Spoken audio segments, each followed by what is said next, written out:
It's an amazing epidemic that swept the country. Where are they getting these? They're buying from the vape stores. All right? Walking right in? They're walking right in. Vape stores. George Davison runs the Grace Church School in New York. And like so many educators across the country, he's at the red-hot center of the vaping crisis. And it went from 0 to a huge portion of the kids in a very, very short period of time. Davison's turned to a high-tech solution. Vape detectors.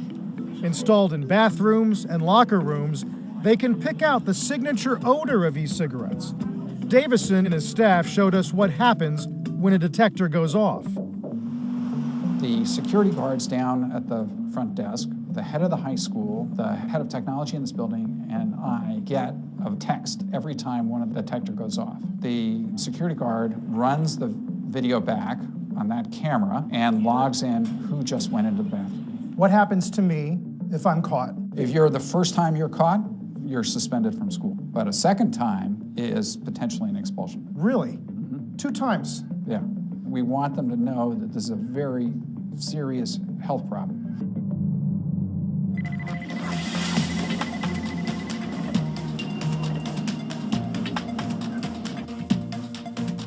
It started off as an intern project, and the first thought for the device was actually the detective students are being bullied.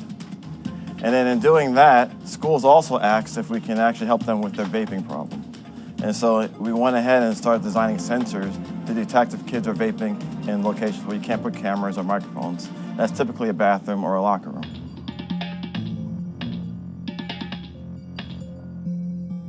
So at this station right now, we're doing a through-hole assembly where the boards are being designed. So we're actually putting components on, and components that actually go through the board to the other side. So we're actually soldering those in real time right now.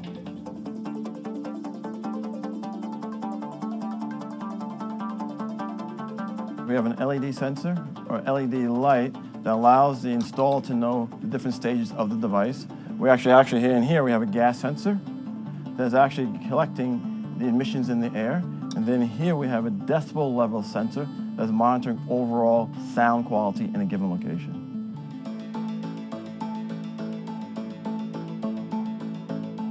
Once the device is installed, the device actually goes ahead and monitors overall air quality.